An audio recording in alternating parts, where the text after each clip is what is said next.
Bonjour à tous, j'espère que vous allez bien. Bonsoir. Bonsoir à tous ceux qui nous ont rejoints. Bonsoir Alain, bonsoir Sissoko, bonsoir Gladys, bonsoir JF, bonsoir Frédéric. Bienvenue à tous. On va laisser encore un petit peu de temps à ceux qui vont nous rejoindre là pour permettre à tout le monde d'être là. On va pas tarder à démarrer. Bon, écoutez, l'avantage c'est que le live est en replay, donc ça permet aussi à ceux qui ont un peu raté le début de rattraper par la suite. C'est tout l'avantage du live Facebook. Donc, ce soir, on va parler d'un sujet hyper important, un sujet qui me tient à cœur sur le revenu management. Pourquoi? Parce que c'est vraiment crucial pour la maximisation du chiffre d'affaires d'être bon sur ce sujet-là. Alors, vous pouvez avoir plusieurs raisons pour vous être joint à nous ou pour regarder le replay sur le direct. Soit vous êtes vraiment très bon sur le direct et aujourd'hui vous avez envie d'essayer d'aller plus loin, de vous améliorer et de récolter des idées auprès d'experts, soit le direct, c'est peut-être le parent pauvre un peu de votre stratégie et vous dites, allez, il faut que je me booste, il faut que je m'améliore sur ce sujet-là. Et je pense que vous avez raison parce que typiquement les périodes qu'on vit en ce moment, qui sont très difficiles, indéniablement, sont aussi des périodes qui peuvent nous permettre de s'améliorer sur ces aspects-là. Le direct, c'est une stratégie qui est, pour moi, peut-être pas dès le début, mais qui peut très rapidement vous aider. On le sait tous, c'est avec le direct qu'on arrive à faire des ventes sans commission. Donc, c'est important pour soigner son chiffre d'affaires et faire en sorte qu'il soit le plus élevé possible. Alors, pour vous parler de ce sujet, j'ai pris le soin de choisir un expert qui va vraiment vous aider au maximum. C'est Cédric. D'ailleurs, je vais partager mon écran avec lui. Ou Cédric, si tu veux afficher ta webcam, alors hop. Ouais, normalement c'est bon. Voilà. Salut Cédric, bienvenue. Bienvenue dans Salut, ce live. merci beaucoup, bonsoir à tous. C'est sympa parce que je Alors, ton reconnais un site, c'est certain comment? nombre de noms et de prénoms parmi les présents. Ça fait plaisir de les retrouver en ligne ce soir. Ah, génial. Ton site, c'est comment louer plus et une des expertises de ton activité, c'est vraiment cette notion de direct. Donc, tu vas nous en parler ce soir. Exactement, exactement. C'est bien ça. L'idée, alors moi, je suis un spécialiste du marketing de la location saisonnière et je me suis spécialisé sur la location en direct. Très clairement depuis maintenant quasiment 10 ans, en fait, depuis 2011, à une époque où on n'entendait même pas trop parler encore de la location de courte durée. On disait plutôt location saisonnière. Airbnb n'était pas encore en France d'ailleurs. Ouais. Et on parlait déjà effectivement de la location en direct. On va dire que c'est devenu avec le temps une préoccupation beaucoup plus pressante aujourd'hui, comme tu le disais à très juste titre. Ouais. Écoute, super. Et c'est canon. Commençons le programme. J'ai hâte et je suis sûre que toutes les personnes avec nous aussi. Donc, ce que je te propose, c'est que je vais disparaître. Je partage l'écran et puis écoute, let's go. Let's go, let's go. Bah écoute, c'est parfait. Merci beaucoup, Élise, encore une fois, de m'avoir invité pour cet échange en direct. C'est toujours très très sympa. Moi, j'aime beaucoup ces échanges-là en direct. Donc ravi de pouvoir échanger avec tous ceux qui sont en ligne ce soir. Effectivement, l'objet c'était de parler, et c'était la commande d'Élise, de parler de la location en direct. Et finalement, j'ai mis ce titre sur la page. C'est pas une option, c'est une obligation. C'est-à-dire que c'est devenu finalement une obligation. C'est un discours. C'est pas une option. C'est pas un discours que j'aurais tenu il y a 10 ans, il y a même 5 ans. Les choses ont beaucoup évolué sur le marché. C'est une évidence. Et justement, je voudrais qu'on en parle un petit peu, qu'on prenne un petit peu de recul, qu'on prenne 2 minutes. Qu'on prenne un petit peu de recul sur la situation qu'on connaît aujourd'hui par rapport à l'évolution du marché de la location saisonnière.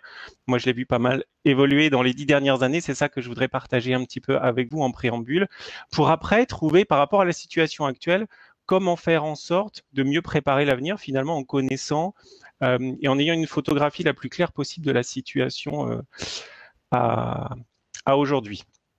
Mais peut-être très très rapidement, pour ceux qui ne me connaissent pas, que je puisse me présenter très très rapidement. Hop, je regarde mon écran. Ouais, ça passe bien a priori. Donc je m'appelle Cédric Génin, expert du marketing de la location saisonnière, de la location de courte durée. J'interviens pour accompagner les propriétaires de gîtes, de chambres d'hôtes essentiellement, mais également d'hôtels, parfois de camping.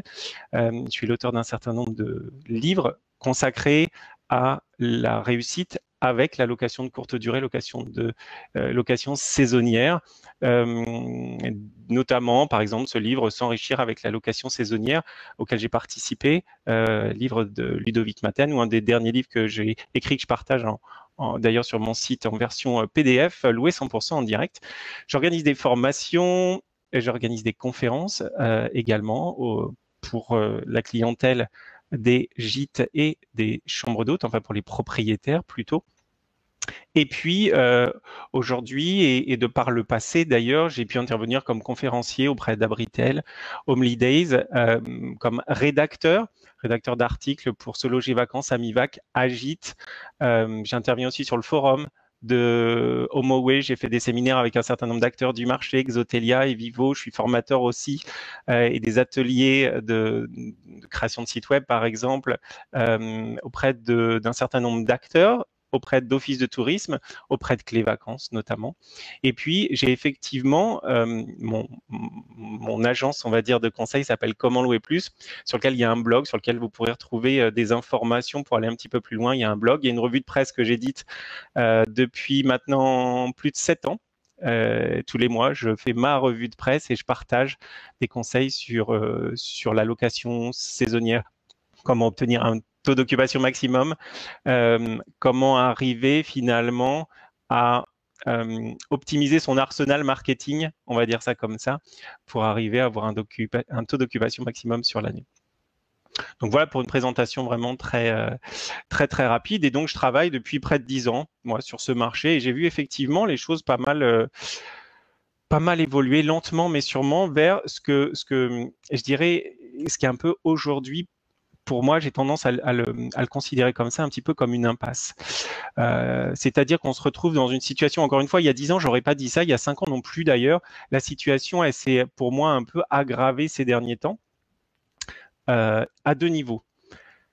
Premier niveau, au niveau de la visibilité, votre visibilité sur le marché. Alors, je ne sais pas, ce soir, je ne connais pas tout le monde, bien évidemment. Peut-être qu'il y a des gens qui sont hôteliers, il y en a qui sont propriétaires de locations de courte durée.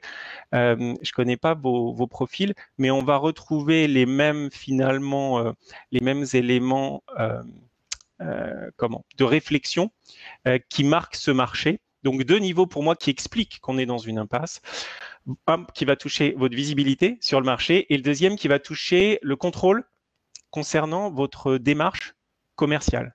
D'accord ? Le contrôle concernant votre approche commerciale. Alors, si on reprend très rapidement ces deux points-là, aujourd'hui, en termes de visibilité, on est sur une situation où, disons, au début, si on prend 5 ans, 10 ans en arrière, c'était très facile. On était dans une ville, je ne sais pas, je veux dire comme Toulouse, Poitiers, Reims, peu importe la ville, très facile de sortir du lot une offre parmi une vingtaine, une trentaine, une cinquantaine, peut-être pas plus, pas compliqué. Aujourd'hui, beaucoup plus difficile, on est complètement noyé dans la masse, c'est ce qu'on voit dans ce petit schéma que j'ai fait au milieu.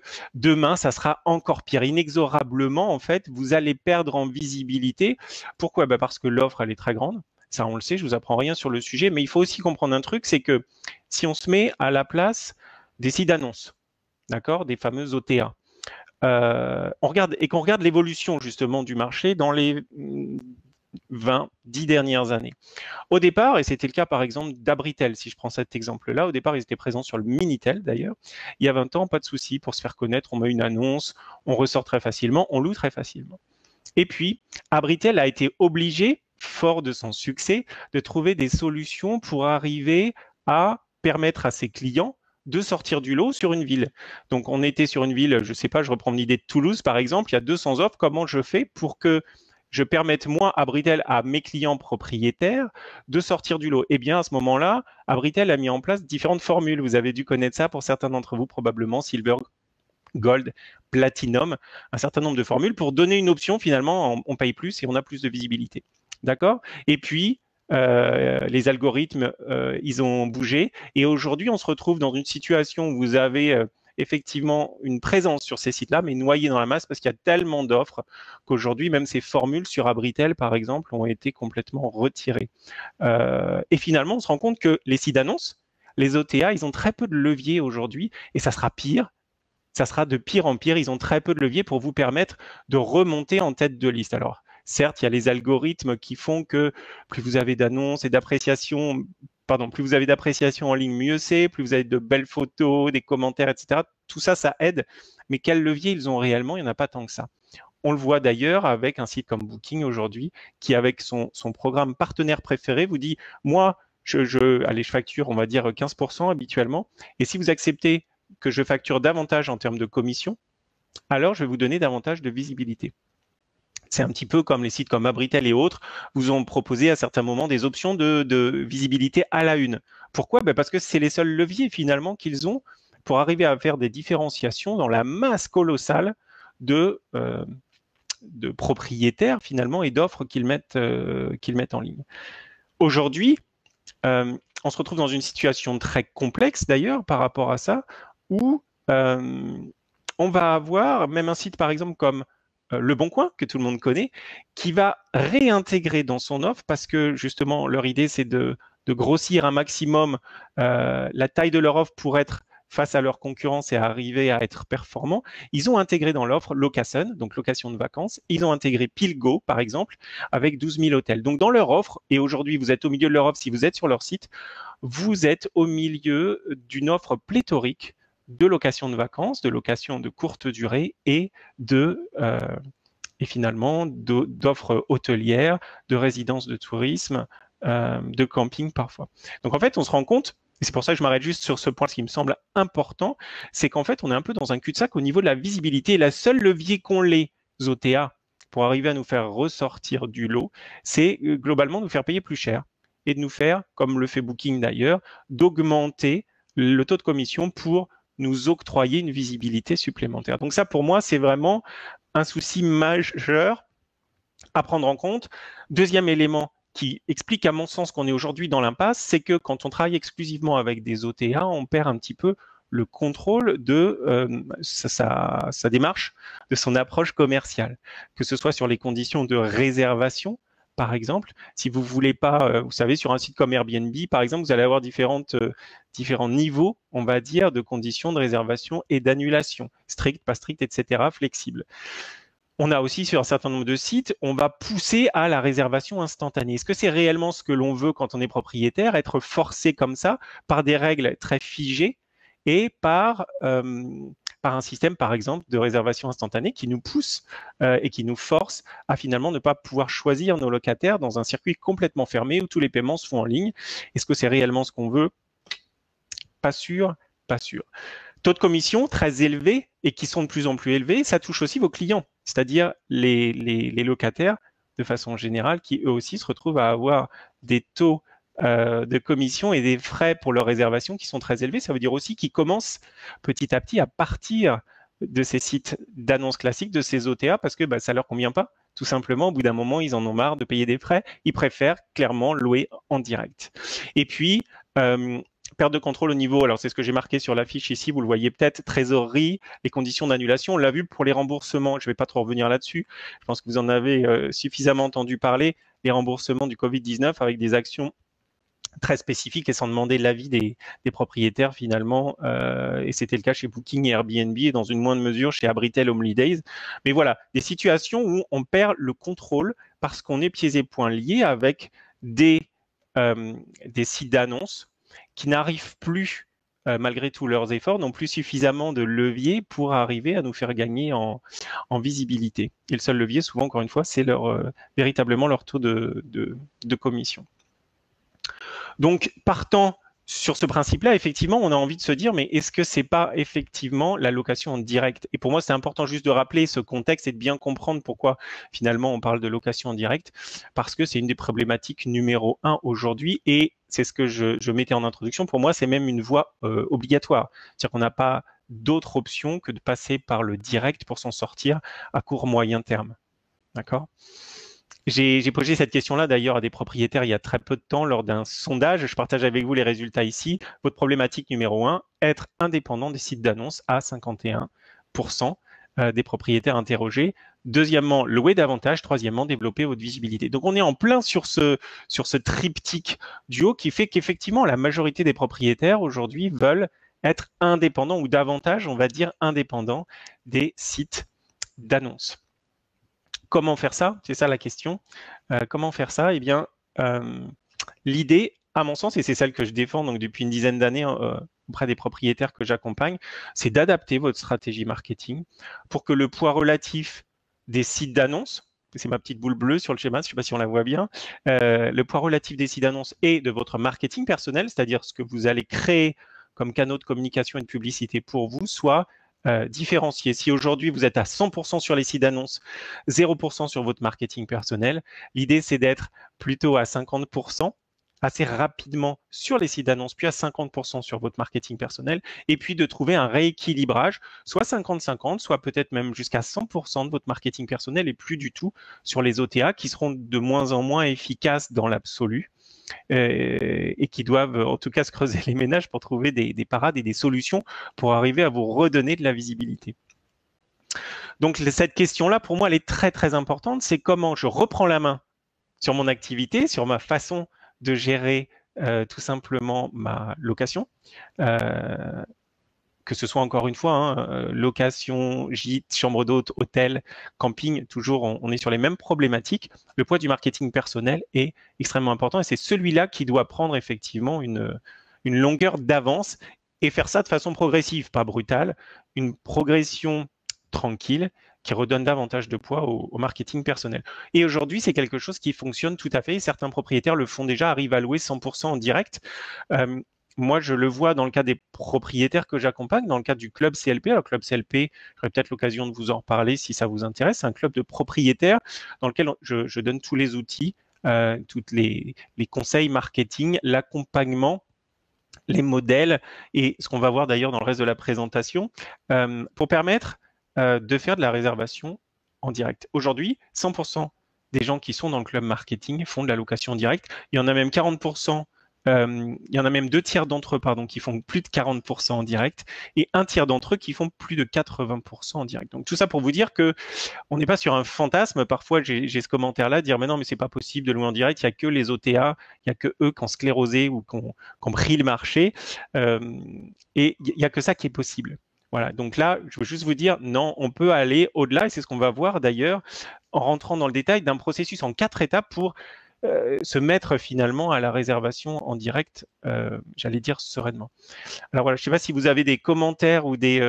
je regarde sur le côté là. Si vous avez des commentaires ou des remarques par rapport à ce que je viens de partager avec vous jusqu'à présent, peut-être un partage d'expérience de ceux qui l'ont vécu également et qui sont passés à ce taux de réservation directe. Peut-être que vous pouvez me répondre d'ailleurs dans le chat. Où est-ce que vous en êtes aujourd'hui de ce pourcentage, juste le pourcentage de réservation directe? Je vous laisse me répondre peut-être dans les commentaires pour me dire où vous en êtes aujourd'hui. Quel est le pourcentage de vos réservations directes? Cédric, est-ce que tu m'entends? Oui. Ah, d'accord. Ouais, en effet, quand ma caméra est masquée, on ne m'entend pas. C'est dommage, le système pourrait fonctionner différemment. On a 2 commentaires d'ores et déjà. Attends. Rachel qui dit la première chose que tu dis depuis des années, créer son site, n'y étant jamais arrivé, je n'ai jamais pu m'inscrire chez toi. Est-ce que c'est vraiment un blocage pour s'inscrire chez toi quand on n'a pas son site? Non, pas du tout. Non, au contraire. Enfin, pour le coup, j'y reviendrai, mais effectivement, le site web, c'est un peu la clé de voûte. Il y a cette nécessité d'avoir un site web pour être réellement indépendant. C'est logique, il faut une vitrine qui soit indépendante des vitrines des fameuses OTA. Donc non, pas du tout. C'est pas une condition sine qua non, par exemple, pour rejoindre le club CLP. Pas du tout. Ouais. Et j'allais dire presque au contraire, c'est-à-dire que c'est presque, on met le pied à l'étrier en se rendant davantage compte que c'est nécessaire. Pour le coup, moi, j'ai créé depuis 2011, où je me suis lancé dans cette activité-là. Moi, j'ai créé des centaines de sites web personnellement, de A à Z, et puis j'ai formé beaucoup de gens pour qu'ils le fassent eux-mêmes, dont certains qui sont là d'ailleurs ce soir. Donc en fait, c'est pas du tout un frein. Non, au contraire, c'est une première étape, on va dire. C'est une réflexion à avoir sur le site. Ok. On a Crépris au Soleil Breton qui dit ça fait longtemps que je n'ai pu participer à tes vidéos live et là le confinement me donne un peu plus de temps pour te consulter. J'aimerais savoir comment mettre la page Facebook en valeur. Signé Bernadette Pétillon. Alors je ne sais pas si la question s'adresse plus à toi ou à moi. Je pense. Alors je ne sais pas si tu as des idées par rapport à ça. Je pense que c'est de ton côté. Moi je suis moins marketing.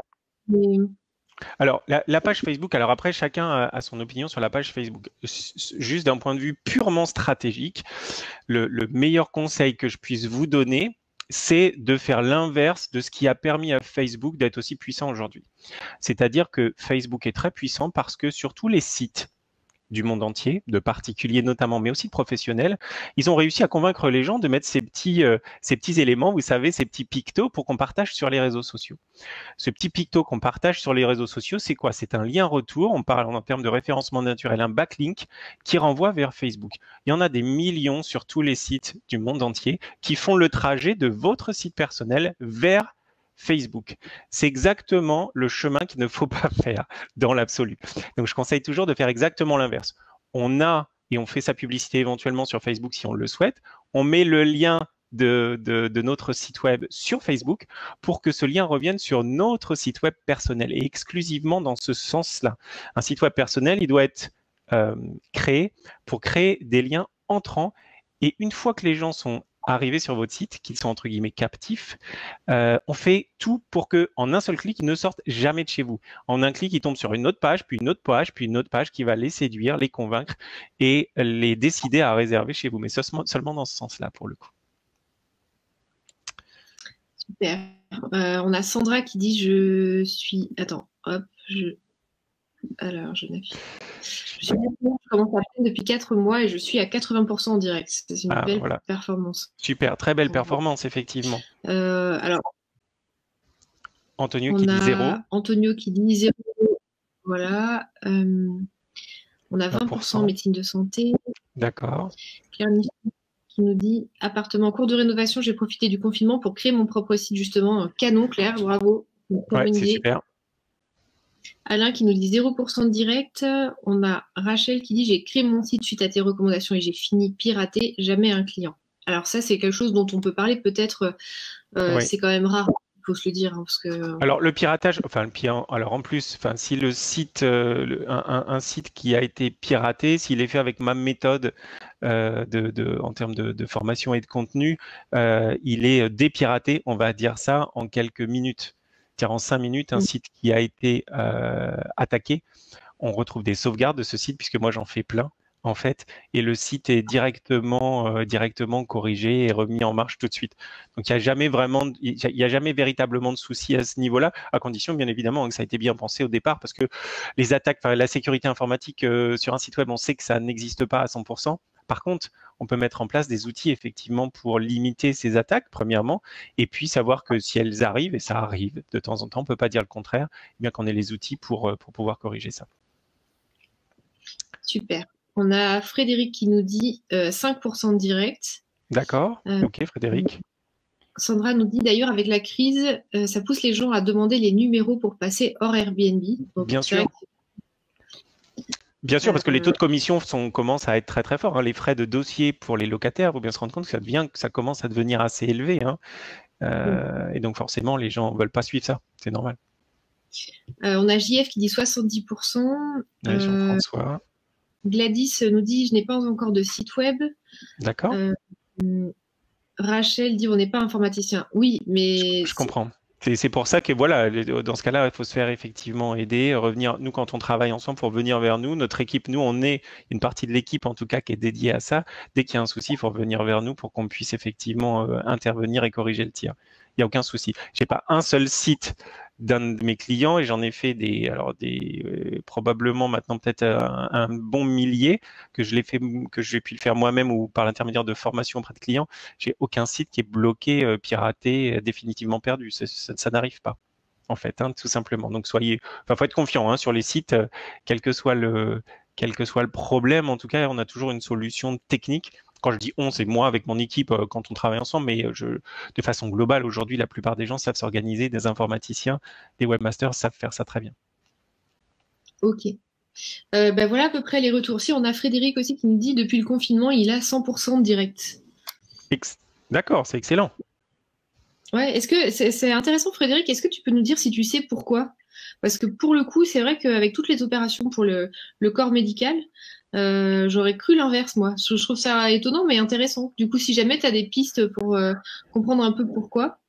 Et on a Chantal qui nous dit qu'elle a 1% en direct. D'accord. Ok. Voilà pour les retours. Ok, super. Merci beaucoup. Ouais, très intéressant effectivement d'avoir ce point de vue-là. Alors, on va continuer pour le coup. Et effectivement, je vais partager avec vous on va dire ma méthode en 4 étapes. Où on pourra creuser ce point-là parce que là, on a un temps quand même imparti limité, mais on pourra creuser ça pour aller un petit peu plus loin. Le processus de vente. Et je mets vente en rouge parce qu'on est bien dans un processus de vente. C'est-à-dire que si avant on pouvait se permettre de juste mettre une annonce en ligne et puis de se dire les gens vont venir, aujourd'hui on doit être dans une démarche beaucoup plus professionnalisée, on va dire, et de faire un travail de fond beaucoup plus important. Donc ça veut dire qu'on met en place un processus de vente en 4 étapes qui va nous permettre tout simplement de faire de la location jusqu'à 100% en direct. Premier élément, on travaille sur l'offre. Alors ça peut paraître très très bizarre de commencer par parler de ça, mais systématiquement, quand je fais un travail d'accompagnement sur mesure de coaching, je pars toujours de l'offre. Et même d'ailleurs, quand je travaille avec mes clients sur les sites web, je repars de l'offre avant même de commencer à parler du site web. L'offre, pour moi, c'est un triptyque bien immobilier, équipement et services sur lequel il y a toujours possibilité de faire quelque chose d'intéressant. Et pour se différencier, parce qu'on l'a vu tout à l'heure avec ce nuage de petites maisons bleues avec une seule au milieu qui était perdue jaune-orangé, il faut arriver à se différencier. C'est la seule solution sur le marché. Et il faut intervenir sur un certain nombre de ces composants. Donc là, j'ai mis quelques images illustratives, mais je pourrais vous donner honnêtement des centaines d'exemples. On peut par exemple, si on travaille sur les équipements, se dire je crée un balcon atypique avec une déco sympathique ou je crée une plage dans le jardin, c'est-à-dire que j'aménage un coin avec des canisses, avec du sable au sol, avec des parasols, des transats et je crée une plage. Petit investissement budgétaire, certes, mais finalement, on a quelque chose d'assez atypique qui ressort du lot. Donc là, je joue sur les équipements. Les services, par exemple, je peux permettre, et c'est assez... Aujourd'hui, c'est classique, ou en tout cas de plus en plus de propriétaires le font. Je mets en place une porte et une serrure connectée qui permet à mes locataires d'arriver 24 heures sur 24, 7 jours sur 7, y compris donc la nuit, bien évidemment, 3 heures du matin, sans que vous soyez là sur place. On a ça, bien évidemment, dans les hôtels. On peut avoir ça aujourd'hui dans les locations, les gîtes, les chambres d'hôtes pour faciliter l'arrivée des locataires. Donc ça, c'est très bien. C'est une façon de permettre un service supplémentaire qui permet de se distinguer de nos concurrents directs qui n'ont pas forcément ces mêmes services. Donc là, c'est quelques exemples parmi d'autres. On pourra rentrer davantage dans le détail si vous le souhaitez, mais ce sont quelques exemples simplement sur lesquels on peut jouer et il faut, si ce n'est jouer, en tout cas, je ne sais pas si le jouer c'est le bon mot, mais il faut intervenir directement sur cette notion de l'offre et intervenir sur ces 3 éléments, bien immobilier, équipement, service. Il y a toujours quelque chose à faire à ce niveau-là. Il faut être un peu créatif, il faut accepter de sortir du lot, mais il y a beaucoup de choses qu'on peut faire sur ce sujet-là. Deuxième étape, une fois qu'on a créé notre offre ou qu'on a renforcé notre offre existante en justement intervenant sur ces 3 éléments, on va travailler sur la valorisation de cette offre. On va avoir, bien évidemment, et finalement on n'a que ça au départ, sur un site d'annonce, puisqu'on peut reparler des sites d'annonce en l'occurrence, quand on travaille sur la présentation de notre offre, on va travailler sur les photos, puis sur les textes. C'est à peu près tout ce qu'on a d'ailleurs. Sur un site d'annonce, on ne peut pas faire grand-chose d'autre. Et finalement, ce qui manque très souvent, c'est d'aller au-delà de ça. Comment on peut faire en sorte de déclencher des émotions, d'attirer, de séduire et de convaincre les gens depuis leur tout premier clic. Donc, ils voient une vignette, par exemple, si je suis sur un site d'annonce, on est sur Booking, je vois la vignette où on est sur Abritel ou Airbnb. Qu'est-ce que je peux faire? Et je peux créer des visuels, c'est-à-dire ajouter des textes et des graphismes sur une image pour provoquer le taux de clic. Et là, j'attire l'attention, j'attire l'œil, j'attire ce taux de clic qui va me permettre aux gens de découvrir le contenu de mon annonce. Découvrir le contenu de mon annonce, ça veut dire qu'ils vont voir davantage de photos qui ont dû être travaillées de façon très soignée, en faisant intervenir un photographe professionnel ou pas, ou en le faisant vous-même, en retouchant ces photos. Bref, il y a un vrai travail à faire sur les photos et des techniques rédactionnelles assez poussées. Là aussi, on peut plus se contenter de mettre un style télégraphique, ça marche plus aujourd'hui. Il faut rentrer dans un niveau de détail beaucoup plus fin et embarquer finalement les gens grâce à des techniques, ce qu'on appelle de copywriting, c'est l'art de la vente par l'écrit, des techniques de copywriting qui vont permettre aux gens d'être embarqué finalement dans ce voyage et dans ce séjour dans votre location. Mise en place de vidéos, de plans 3D. Il y a beaucoup de choses qu'on peut faire là aussi pour valoriser l'offre. Pas seulement le truc classique de je mets en place une photo et je mets en place des textes. Non, il faut aller au-delà pour arriver à faire comprendre aux gens que le lieu qu'ils vont découvrir, c'est vraiment fait pour eux et ça répond à leurs attentes. Alors, ce dernier point dont je parle, il est important. Ça répond à leurs attentes. Quand on parle de l'offre, j'aurais pu le dire tout à l'heure, vous devez avoir une cible de clientèle idéale, un profil type du client qui va venir chez vous. D'accord ? Si je suis sur un studio, par exemple, ou dans une chambre d'hôtel, ce qui va nous intéresser, c'est d'accueillir éventuellement une personne seule ou un couple. Pourquoi pas le tourisme d'affaires. Si ma cible, c'est le tourisme d'affaires, je vais devoir, dans mon offre, au niveau, je vous disais, du triptyque équipement et services notamment, ajuster ça pour que ça réponde parfaitement à son offre. Et donc, quand je suis à cette étape 2 de valorisation, par définition, je vais mettre en place un certain nombre d'éléments qui vont permettre de valoriser cette offre que j'ai enrichie spécifiquement pour cette clientèle-là. D'accord ? C'est ça le marketing. On a un produit, une offre, d'accord, qui est un produit, qui est sur un marché, qui va toucher une clientèle très particulière, une cible spéciale, et on va utiliser pour ça des canaux de communication qui nous sont propres. Donc ça, c'est ce travail d'offre, de valorisation. Et puis, je passe à l'étape suivante. On va travailler sur les canaux de communication, les sources. Où sont vos locataires? Où sont vos clients? Et là, on va retrouver bien évidemment le site web personnel. On va retrouver les sites d'annonces. Notamment, on peut travailler, quand on travaille sur de la location en direct, on peut travailler et privilégier des sites à abonnement. D'accord, et pas forcément des sites à la commission, même si c'est le modèle global qui règne, hein, c'est celui d'Airbnb, d'Abritel, enfin Britel c'est un petit peu hybride, mais de Booking, de TripAdvisor, etc. On a des sites à commission.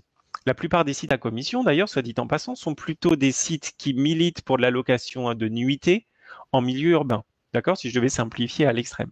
À l'inverse, si on a un gîte qu'on veut louer à la semaine, par exemple, eh bien, c'est pas forcément ces sites qu'on doit privilégier. Ou en tout cas, éventuellement dans la période estivale, mais pas en dehors de ça. Et ce travail, donc, peut se faire de sélection des sites d'annonces.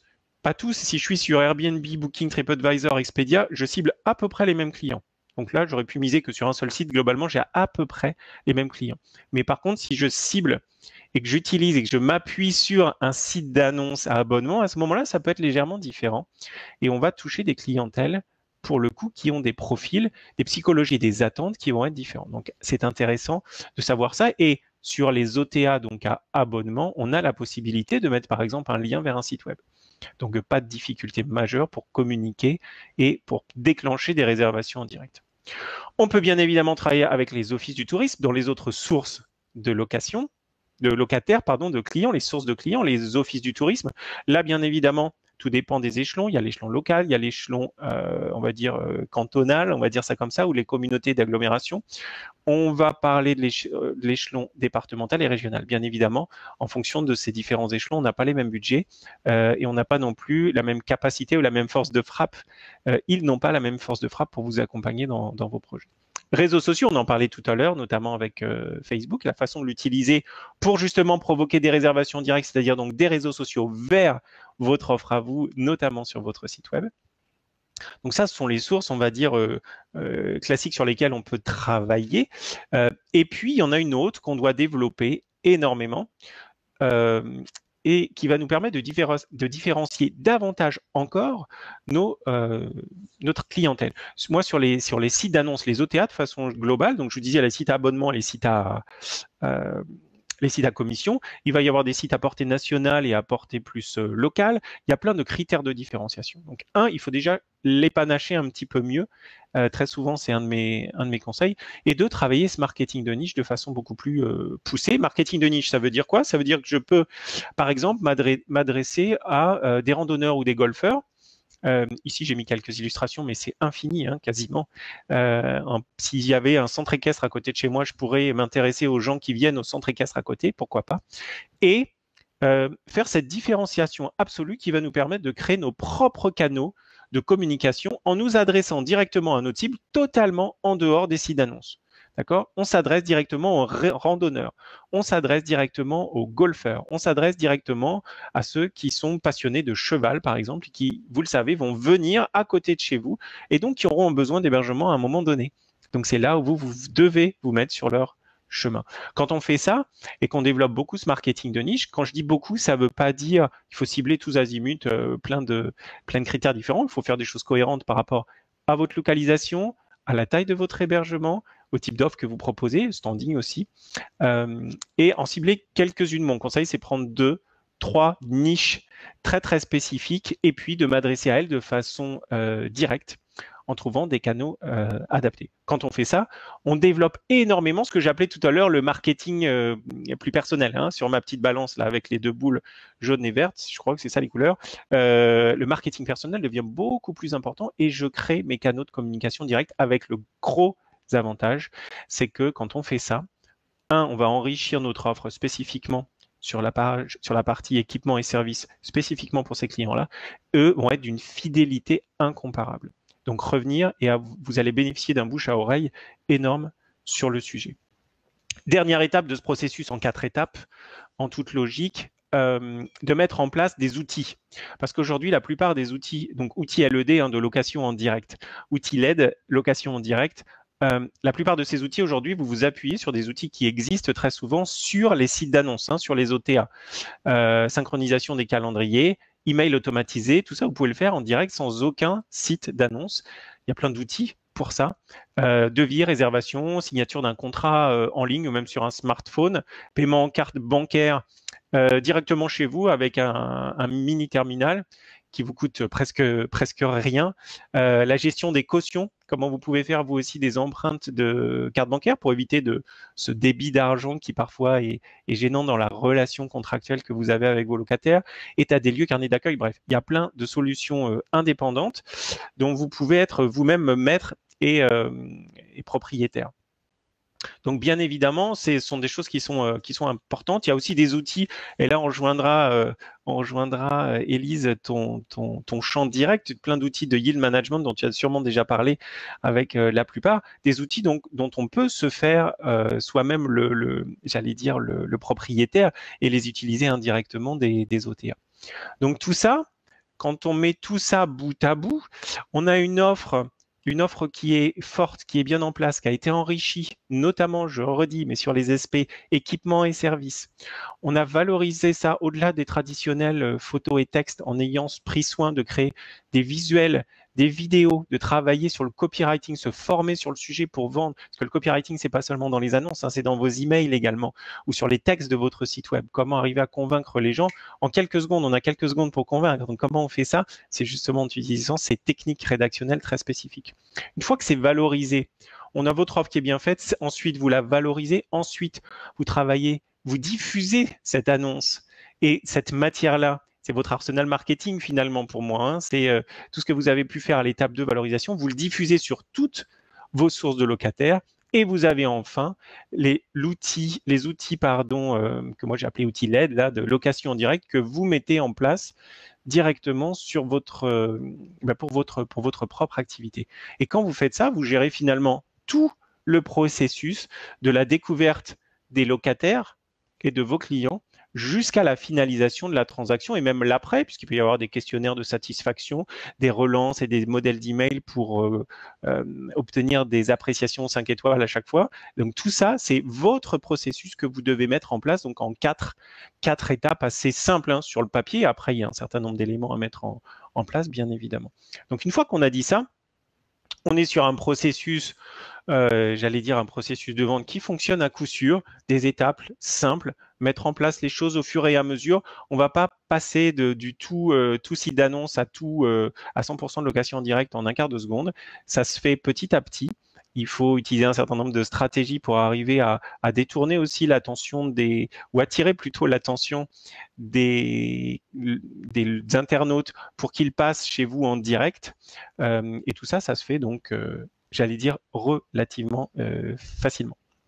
Donc le dilemme, à mon sens, aujourd'hui, qui n'en est même plus un réellement, parce que pour moi, il y a effectivement urgence à sortir du tout du tout OTA, du tout site d'annonce, pour les raisons que je vous ai indiquées au début. Ces deux raisons qui me semblent importantes. Un, la perte de visibilité inexorable, d'autant plus qu'on rajoute sur quasiment tous les sites, on multiplie la variété des offres d'hébergement.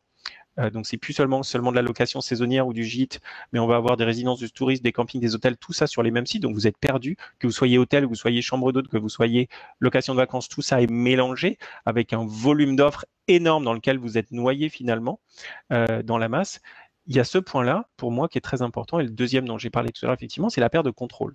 Là, quand on met en place tout ce processus, on reprend le contrôle et on n'est plus tributaire du succès d'un site d'annonce qui d'ailleurs n'arrive plus à vous donner cette visibilité. C'est un petit peu le cercle pas vertueux justement dont on parlait tout à l'heure. Donc dilemme, est-ce que vous devez investir pour vous mettre en place un processus de vente comme ça qui est une stratégie pérenne dans le temps, vous le comprenez, j'espère avoir transmis cette idée-là en tout cas, ou est-ce que on donne de l'argent aux sites d'annonce pour assurer votre visibilité en sachant que alors c'est peut-être une tactique ponctuelle qui marche aujourd'hui encore pour certains et inexorablement par contre, et beaucoup l'ont vécu probablement par le passé pour ceux qui font cette activité de longue date, on voit que voilà, on est plutôt sur une phase de décroissance du taux de réservation et du taux de réservation via ces sites-là. Donc voilà ce que moi je pouvais, j'allais dire, partager avec vous sur ce sujet. Alors je ne sais pas s'il y a, si vous avez des questions, des remarques. Pour le coup, Élise, tu en auras peut-être relevé toi pendant ma petite intervention. Je regarde, je lis en même temps. Hop. Alors moi je vois les dernières là. Je sais pas. Je te laisse revenir, Élise, peut-être. Tu as un petit souci avec ta caméra, peut-être? Que tu reprends les questions telles que je les vois dans l'immédiat. Je vais partir des dernières, ça sera plus simple.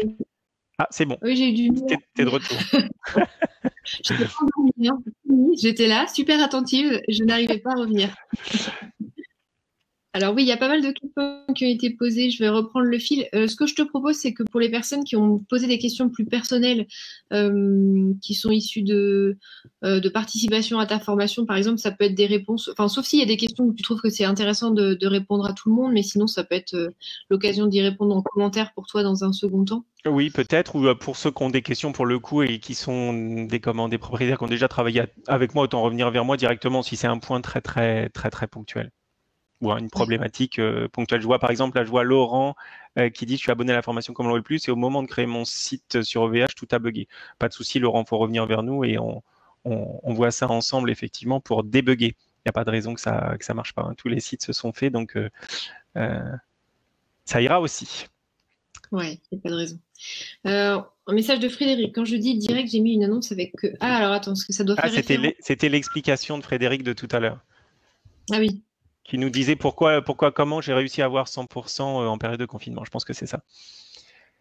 Frédéric qui dit donc quand je dis direct, j'ai mis une annonce avec promo sur Airbnb, photo marketing, et quand le client fait sa première nuit, il rallonge en off une fois qu'il est là. D'accord. Finalement, sans site internet, je suis rempli 100% depuis le début du confinement. Prix discounté, mais gagne de l'argent quand même. D'accord. Oui, une bonne tactique finalement. Ok. Qu'est-ce qu'on a d'autre comme message? Si vous avez des questions pour Cédric, vous n'hésitez pas à les poser. Chantal demande qu'est-ce que tu entends par le plan 3D? Alors, un plan 3D, en fait, c'est un graphisme qui permet de se représenter en vue 3D, donc comme si on était au-dessus de la location, la configuration des lieux, l'agencement des pièces, le mobilier. Pour faire comprendre pourquoi on fait ça et pourquoi je recommande de faire ça, c'est pour permettre aux gens de se projeter dans les lieux. D'accord, tout simplement. De voir en 3D, parce que quand on voit les photos, on arrive à comprendre, mais par contre, pour savoir où est la porte d'entrée, puis quand je rentre, qu'est-ce que je vois d'abord? C'est le salon, c'est une chambre, il y a un couloir, à droite, c'est les WC, à gauche, c'est la salle de bain, je ne vois pas. Par contre, si j'ai un plan 3D, j'arrive beaucoup plus facilement à me projeter dans les lieux en étant une vue de coupe de l'appartement ou de la maison, mais vue effectivement d'un petit peu du haut, en fait, qui nous permet de comprendre l'organisation, l'agencement des pièces. Chantal nous demande aussi comment faire pour être à nouveau. Ah pardon, bah ça, donc ça c'est une question personnelle, donc comme on Oui, peut alors pas trop mais je peux y répondre quand même, pour ça Chantal aura la réponse si tu veux, mais le plus simple c'est de revenir vers nous hein, sur le sujet. On a mis en place effectivement depuis le 4e trimestre de l'année dernière un certain nombre de solutions complémentaires pour continuer d'être aidé sur son site web. Au-delà de la période d'inscription et du support prévu initialement, on a développé des offres complémentaires là-dessus. Donc il n'y a pas de souci, Chantal. Juste un petit email et puis on refait le point là-dessus. Alors, Rachel demande quelles sont vos spécificités, s'il vous plaît. Je ne suis pas sûr pour le coup de bien comprendre la question. Je pense que c'est Les spécificités. sur la création de sites, j'imagine. Enfin, Sur ou la... Rachel, si tu peux, peut-être que Rachel pourra nous aider en précisant sa question. Le temps que Rachel nous dise, mais j'imagine que c'était spécificité en tant que création de site. Hein. Ah, d'accord. Ouais, enfin, la spécificité. Alors, par rapport à il y a plusieurs choses. C'est-à-dire, j'ai 5 options différentes aujourd'hui pour faire des sites web. De la version où on fait tout seul jusqu'à la version où je fais tout de A à Z. D'accord? Forcément, en termes de tarifs, c'est pas du tout la même chose. La version où on fait tout seul en étant accompagné avec des vidéos en tutoriel permet de le faire soi-même à son rythme. En étant accompagné jusqu'au bout avec une matrice.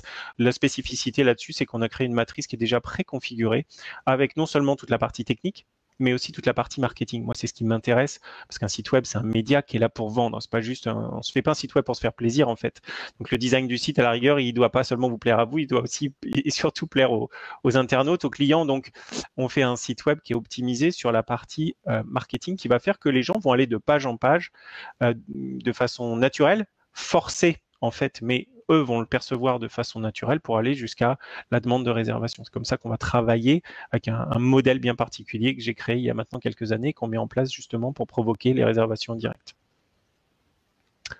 Donc ça, c'est effectivement une des spécificités sur la création des sites web, très clairement, parce qu'on ne va pas faire un site web de location de vacances comme on fait un site web pour... moi, je n'ai pas la prétention de savoir faire un site qui vend pour un concessionnaire automobile, un boulanger, un vendeur de portables, de smartphones. Chaque métier est particulier. Moi, ma spécificité, c'est le marketing de la location saisonnière, de la location de courte durée. Donc, le site web est complètement organisé, prévu, pensé, testé avec un modèle qui a marché et qui est amélioré depuis une dizaine d'années maintenant. Donc, c'est ça vraiment la spécificité de ce modèle-là, en fait, cette façon de travailler. Ah, Rachel, alors... Rachel dit la différence entre Cédric et cette charmante jeune dame. Est-ce que c'est moi la charmante jeune dame? J'ai Oui, donc, l'impression. Rachel, tu dois nous rejoindre par Cédric, en fait, j'imagine. Tu dois connaître d'abord Cédric. Alors, Probablement. Cédric, on a deux métiers totalement différents. C'est-à-dire que Cédric s'occupe du direct, des sites directs. Moi, mon métier, c'est de maximiser le chiffre d'affaires et d'aider les loueurs saisonniers à maximiser leur chiffre d'affaires avec les sujets de tarification, d'optimisation de l'inventaire, donc notamment les durées de séjour et tous les prix qu'on peut mettre autour du prix de la chambre. Donc les prix des services additionnels, quel prix je vais mettre. Oui, Rachel dit tout à fait. Donc oui, c'est pour ça. On voit aussi les conditions d'annulation. Voilà, ça c'est mon métier. Ça s'appelle revenu management. C'est la maximisation du chiffre d'affaires. Et donc c'est pour ça que nos métiers sont complémentaires avec Cédric. On a deux métiers différents. Voilà. Enfin, même si on aboutit au même résultat, qui est augmenter le chiffre d'affaires, en gros. C'est la même finalité, mais avec des leviers effectivement complémentaires, différents et complémentaires. Voilà, c'est ça. Enfin, t'hésites pas à me corriger ou à compléter, Cédric, hein, si tu trouves que j'ai Non, oublié des trucs. Ouais. c'est ça. Je vois une question de Sandra là qui dit une visite 3D, du coup, ça peut pas être mal. Alors, oui et non. Chacun se fera son opinion là-dessus. Je peux vous donner la mienne. Sandra, la visite 3D, je suis pas un grand fan. Tout comme je suis pas un grand fan de la vraie vidéo. C'est-à-dire que la vidéo qui montre des photos, j'aime bien. La vidéo qui montre tout, j'aime moins. Ça pourrait presque être un slogan. Pourquoi je dis ça? Parce qu'en fait, et c'est le cas dans la vidéo, la visite 3D. Dans une visite 3D, on montre tout. Dans la vidéo où on fait un travelling comme ça, où on fait tout le tour d'une pièce avec une caméra, eh bien, on voit tout. Il n'y a plus découverte, il y a plus ce plaisir de la découverte que vont avoir les gens quand ils découvrent le logement, leur location. Donc, je ne recommande pas vraiment ce genre de démarche, même si on peut apprécier, trouver ça bien. Hein. C'est mon avis personnel sur le sujet.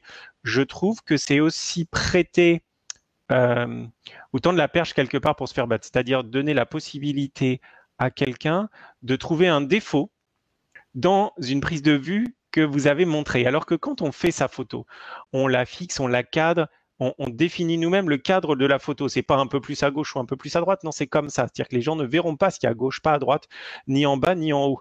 Donc on cadre la photo, on construit notre message. C'est ce que font tous les publicitaires et les voyagistes. D'accord? Ils vont pas vous montrer, quand on montre une plage, ils vont pas vous montrer la poubelle qui est juste à côté qui est moche. Ou alors ils vont vraiment éventuellement la retoucher sur Photoshop. Donc il y a un cadre. Le cadre de la photo donne le message. On construit un message en termes marketing avec une photo dans un cadre. Quand on montre tout, et ce qu'on fait avec la vidéo 3D, avec la vidéo pardon, et avec la visite 3D, je trouve qu'on donne trop de choses et en plus on enlève effectivement ce côté découverte que je trouve dommage. On a une question de Crépry au soleil breton, mais cette dame, elle nous a donné son nom juste avant, je ne me souviens plus de son nom, malheureusement, je suis désolée, pardonnez-moi. Quelles sont les interactions qu'on peut organiser auprès des anciens clients pour augmenter la fréquentation? C'est super important, très bonne question.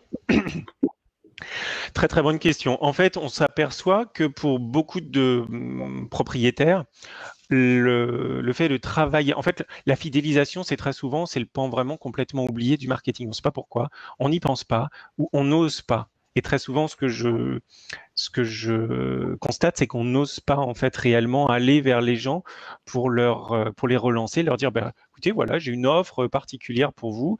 Et en fait, tout simplement en faisant des offres spécifiques pour les anciens locataires, on peut les faire revenir. Ils ont apprécié. Ou ceux qui n'ont pas apprécié, on le sait en général, on ne les relance pas, c'est pas la peine. Ceux qui ont apprécié, on les relance et on leur fait une proposition spécifique. Soit, par exemple, en faisant une réduction sur le tarif, d'accord, moins 10%, moins 15%, par exemple. Ce n'est pas ma solution préférée. Pourquoi? Parce que ça fait baisser votre rentabilité, bien évidemment. Ou autre solution, on garde une offre, mais on rajoute quelque chose. Et cette chose qu'on doit rajouter doit être bien pensée par rapport aux clients qu'on cible, bien évidemment, par rapport à notre location. Gîte, chambre d'hôte, encore une fois, même dans un hôtel, on peut faire ça aussi. On propose quelque chose en plus qui nous coûtera finalement probablement moins que ces 10 ou 15% de réduction dont je parlais tout à l'heure. Donc, on va pouvoir conserver globalement le même tarif avec quelques frais supplémentaires et avoir un impact coût de cœur beaucoup plus important. Donc, déclencher beaucoup plus de réservations auprès des anciens locataires. Moi, les anciens locataires, c'est quelque chose qui peut rapporter jusqu'à 40% du chiffre d'affaires pour certains. Donc, c'est énorme. C'est vraiment quelque chose qu'on doit vraiment pas oublier, vraiment pas laisser de côté. Donc, très bonne, à mon sens, effectivement, très bonne question parce que c'est un gros point d'intérêt souvent oublié. Baptiste nous dit, est-ce que le fait de montrer des dessins du logement peut plaire? Alors, je ne sais pas ce qu'on veut dire, Baptiste, par dessin. Si c'est un dessin qui montre l'agencement des pièces et que c'est suffisamment artistique, pourquoi pas. Les seuls dessins que je vois montrer, moi, en règle générale, sont des dessins qui sont faits dans le cadre de livres d'or papier. C'est-à-dire des gens qui ont un bon talent avec un stylo et un crayon, qui font sur le livre d'or un beau dessin avec un message sympathique dessous. Et ça, on en prend une photo et hop, on la met sur son site web ou éventuellement sur un site d'annonce. Là, je trouve ça sympa parce qu'en plus, émotionnellement, c'est quelque chose d'intéressant pour séduire les gens. Le dessin, alors moi, je ne sais pas dessiner, donc forcément, si je m'y mets, je me dis non, tout de suite, faut pas. Mais si vous savez dessiner, Baptiste, oui, pourquoi pas, mais à condition que ça apporte quelque chose en plus. Donc, si c'est pour montrer l'agencement des pièces, à mon avis, ça peut être intéressant. Ok. Gladys nous dit qu'elle ne trouve pas sur ton site tes différentes offres pour la création de...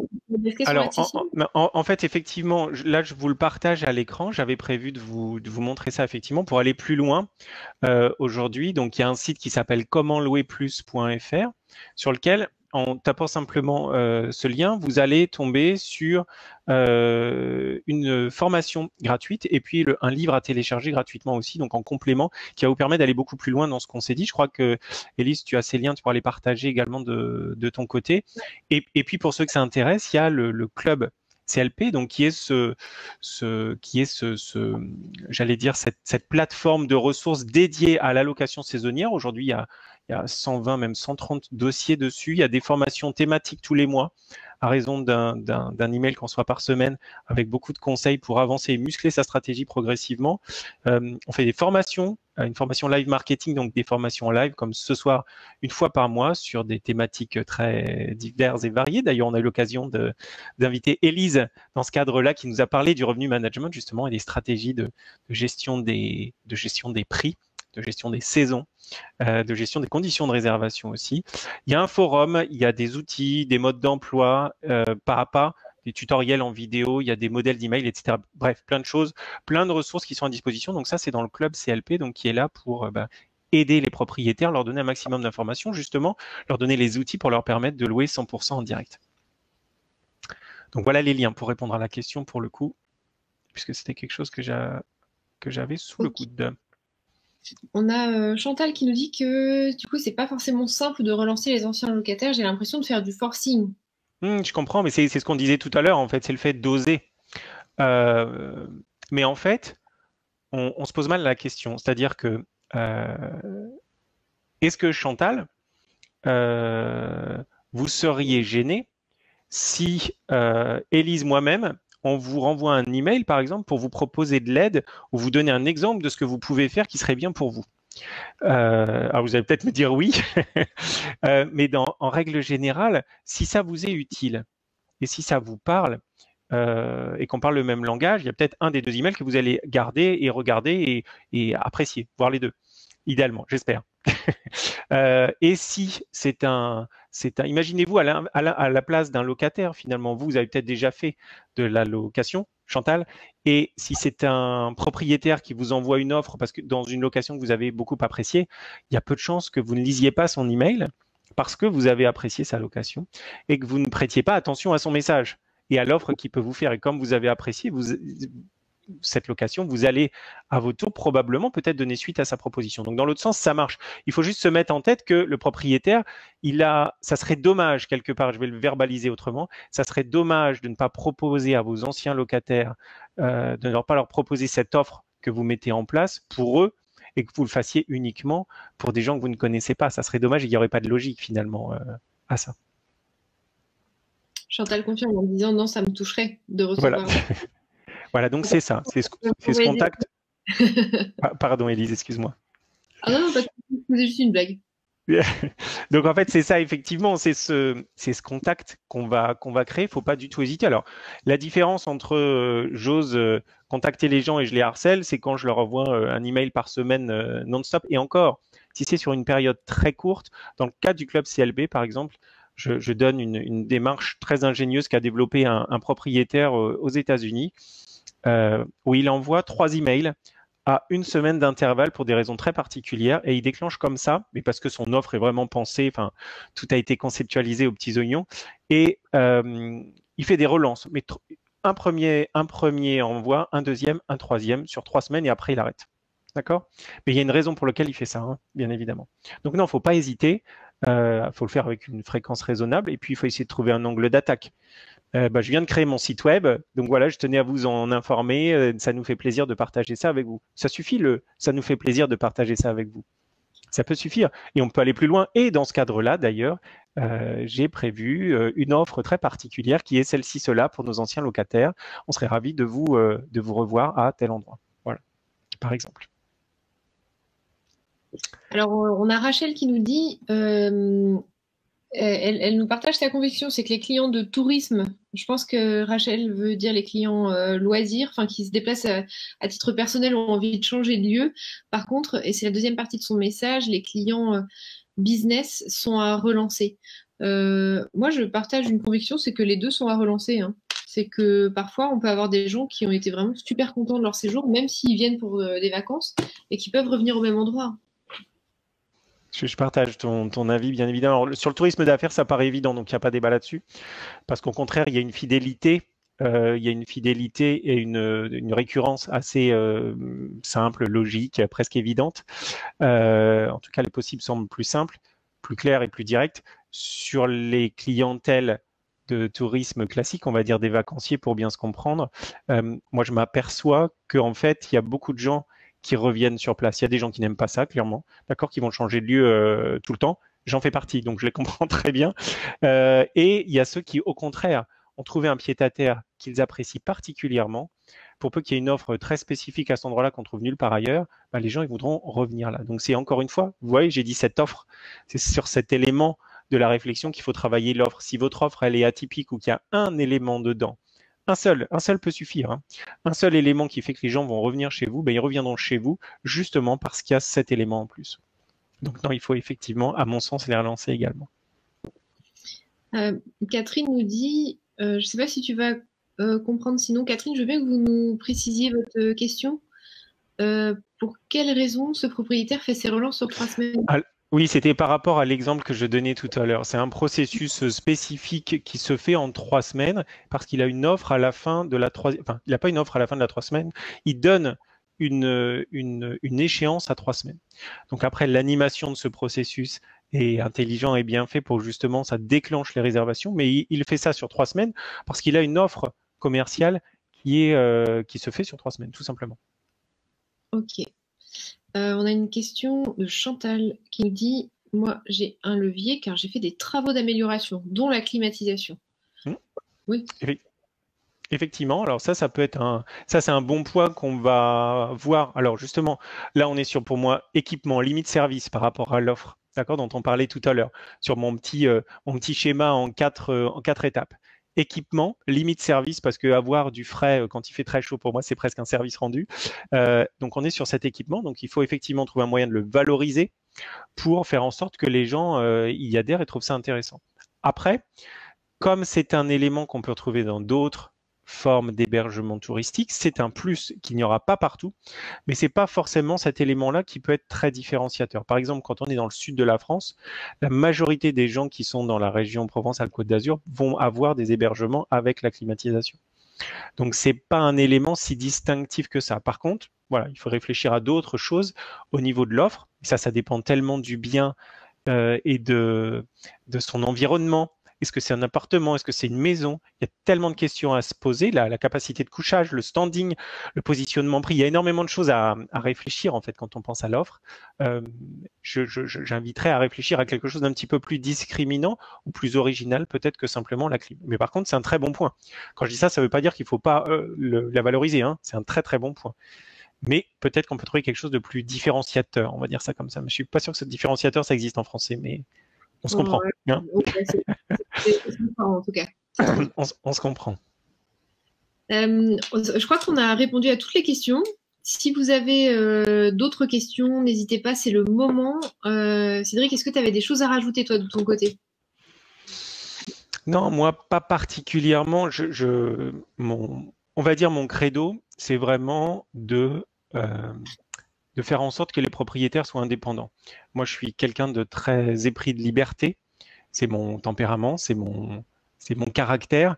Donc, j'applique, j'allais dire, je défends cette idée-là dans mon travail d'accompagnement des propriétaires. C'est pour ça que je les invite à miser sur la location saisonnière le plus tôt en direct, le plus tôt possible, parce qu'en fait, on commence par mettre des petites choses, et puis au fur et à mesure du temps, on les renforce. Et c'est ce qui fait, on le voyait tout à l'heure, il y a un certain nombre qui arrivent assez rapidement à 20, 30, 40% de réservation directe.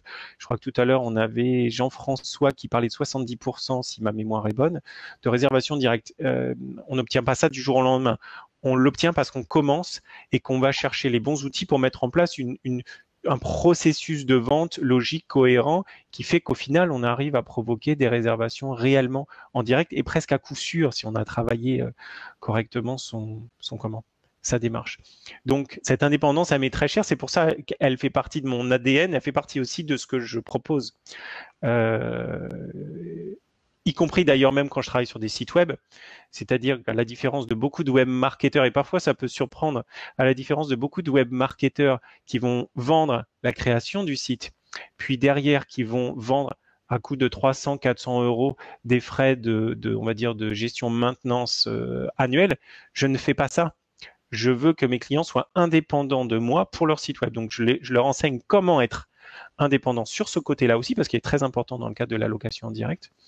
Et je leur permets d'être totalement indépendants. C'est-à-dire, je vais même plus loin, je leur dis, moi, la maintenance, je l'ai automatisée pour vous, ça ne m'intéresse pas. Vous êtes autonome pour la gérer en faisant ça, ça, ça, ça et ça. D'accord? Un site web, ça coûte pas 300, 400 euros par an, ça coûte entre 30 et 40 euros à peu près, même une trentaine d'euros par an pour maintenir un hébergement et un nom de domaine. C'est ça le vrai coût d'un site web. Le reste, c'est ce que prend un webmaster classique, ce que je comprends très bien, chacun son métier. Moi, mon métier, c'est de faire un site qui permet à des gens de louer plus en direct. Après, une fois que le site est fait, je suis là pour aider s'il y a des besoins dans le cadre de prestations d'accompagnement ou de support qui existent. Mais mon objectif à moi, la différence d'un webmaster classique, de vendre 300 euros d'assistance par an, ça m'intéresse pas et c'est pas ce que je veux faire. Je préfère que les gens mettent ce prix-là dans le club CLP pour leur permettre justement d'exploser en termes de résultats et d'avoir et finalement d'être beaucoup plus heureux de faire leur réservation en direct. Ce que je voudrais quand même garder ça en tête, c'est que même s'il y a cette impasse dont je parlais au début, ce que je voulais surtout, c'est qu'on aide à faciliter cette prise de conscience parce que dès qu'on fait de la location directe, les choses redeviennent tellement plus, j'allais dire cool, c'est beaucoup plus soulageant. On arrive à louer beaucoup plus tôt.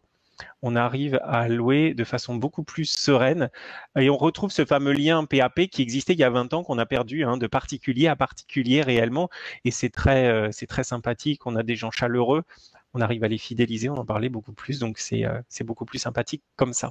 En tout cas, très clairement, et moi c'est cette façon de faire de la location saisonnière que je défends en tout cas.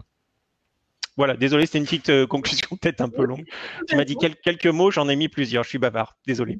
Bah, écoute, super, merci beaucoup. Je pense qu'on a des remerciements. Ah, on a une question de Chantal peut-être avant de se quitter. Chantal nous dit, est-ce qu'on doit avoir un nom de domaine avant de démarrer la création de son site? Ça va de pair en fait, il faut réfléchir à tout ça, il ne faut surtout pas. Par contre, la seule chose que je peux confirmer, et tous ceux qui ont suivi la formation avec moi, ils le savent, il ne faut pas déposer de nom de domaine tant qu'on n'a pas trouvé un bon nom de marque.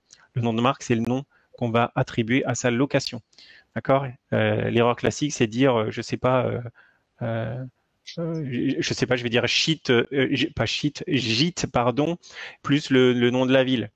D'accord? Gîte Pornic, par exemple. Ben non, Gîte Pornic, c'est pas un nom de marque. C'est deux mots qui sont agglomérés, qui n'ont pas de sens. En fait, c'est pas ça un nom de marque. Donc, faut surtout pas, et on travaille beaucoup, moi je travaille beaucoup là-dessus, forcément, puisque je crée des sites web et que je les accompagne, les propriétaires là-dessus. On travaille toujours beaucoup sur la marque et seulement une fois qu'on l'a définie, on va considérer le dépôt d'un nom de domaine et l'achat d'un hébergement pour créer son site web. Mais vraiment dans ce sens-là, pour le coup. Caddy, ça pose une question sur ton offre.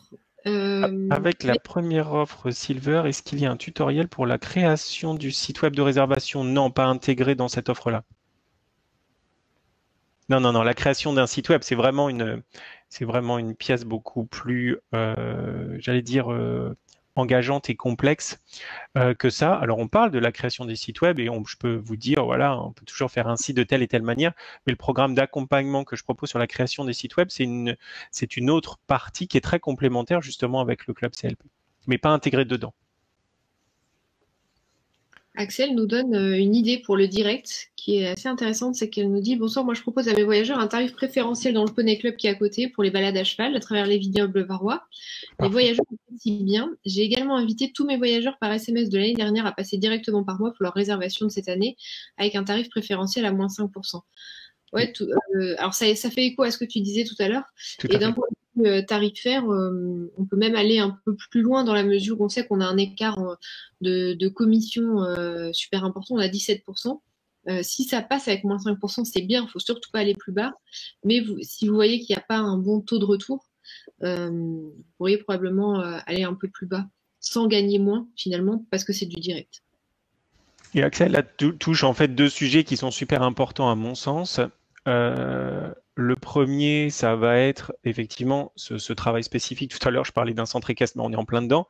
Donc, une vraie démarche de marketing de niche qu'Axel a mise au point, c'est super. Et le deuxième élément, ça va être, j'ai oublié, excuse-moi pour le gars que je voyais, le deuxième élément, qu'est-ce que je voulais dire? Oui, ça, non, j'ai retrouvé, excuse-moi. Je sais que tu l'as enlevé pour qu'on continue de me voir en webcam. Donc, le deuxième élément, c'est ça, j'ai retrouvé, c'est de se constituer un fichier client. C'est tout bête, mais on n'y pense pas toujours. Se constituer un vrai fichier client avec nom, prénom, adresse email systématiquement. Parfois, on oublie de le faire. Donc, il ne faut pas hésiter à redemander l'adresse email, par exemple, de vos clients quand ils sont chez vous pour vous constituer votre fichier client et pouvoir faire justement ces relances par SMS, par email et tout autre support. Pourquoi pas courrier également, papier. Ce qui peut être fait aussi, c'est de proposer le téléchargement d'un document pour accéder aux biens ou avec des informations pour récolter en amont l'email du client. Tout à fait. De façon automatique, ça peut aussi aider.